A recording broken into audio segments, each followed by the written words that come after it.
first dates. Some of them scary, some of them funny, some of them good, some of them great. I'm going to tell you about the greatest first date I have ever had, and let's call the guy Matt. So Matt and I used to play on a softball team together, and one day he came to pick me up for softball, and I get in the car and my eyes are swelled and puffy and red, and snot coming out my nose, and I'm hysterical because I just found out that my boyfriend of 3 years had been cheating on me for, well, 3 years. Some of it with my friends and roommates, you know the story, it was a mess. And so I spilled my guts to him, told him everything. On the way back that evening from softball, he said, so you're a vegetarian, right? I said, yeah. He said, so if we were to go out to eat, where could we go? And I said, I thought to myself, little Blair in my head said, is this a date or is this a pity dinner?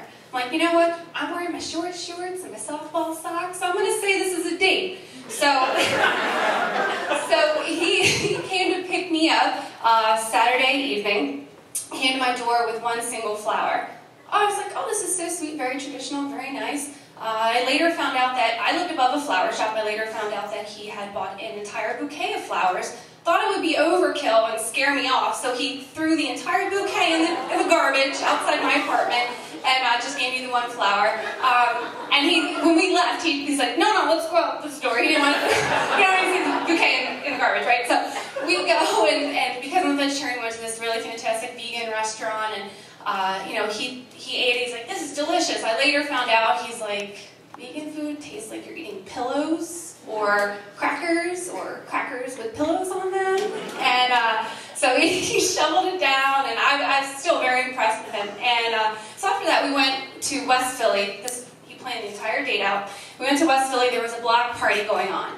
And I was like, this is great. I love live music. It was reggae. So, you know, we're sitting on the side, we're drinking our beers, bobbing our heads, trying to be all cool. And, you know, he says to me, hey, do you want to dance?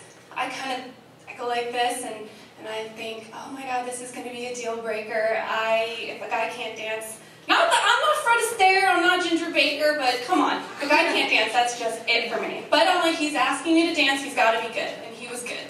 And we danced, and we drank, and we danced, and we drank for hours. So, with all the drinking, I had to use the bathroom. So I go down into the basement, he's by my side, I'm running my hand down the railing. It's wet, it's chunky. It's wet, it's chunky. Someone else's vomit. I have a handful of someone else's vomit. So I turn around, I'm like, oh my God, I have somebody else's vomit in my hand. What am I supposed to do? So I'm gagging. There's a long line. I'm like, so everybody's letting me go past them. I go in there, I scrub my hand, I amputate my hand and come back out. And so he's like, it's probably about time to leave. The block party's closing down. Why don't we go? There's a bar that's open late in my neighborhood.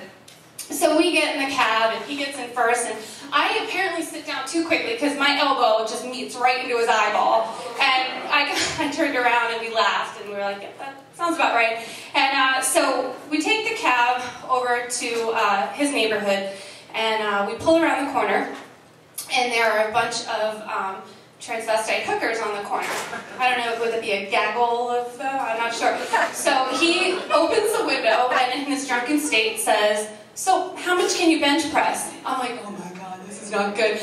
Drive, drive, drive. And so the cab driver drives a half a block and stops and says, here's your stop. So we get out, and the hookers and their pimps start coming across the street, and we get out of the car, and we start running, and we run into the building. I'm not even paying attention to where we are.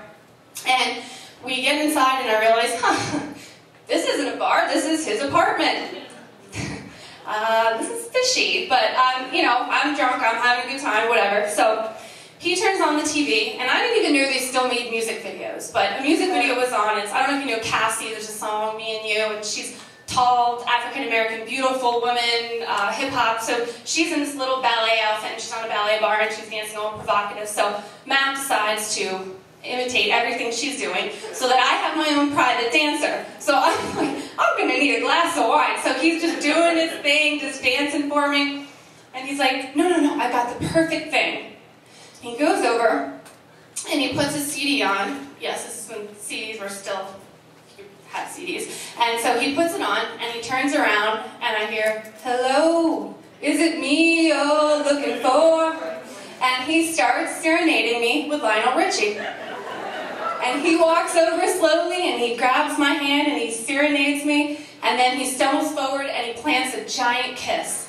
And I kissed him back, and we kissed and we kissed. And then he pulled back and he concluded the song. And as he's concluding, I thought in my head, this is going to be the song that we dance to at our wedding.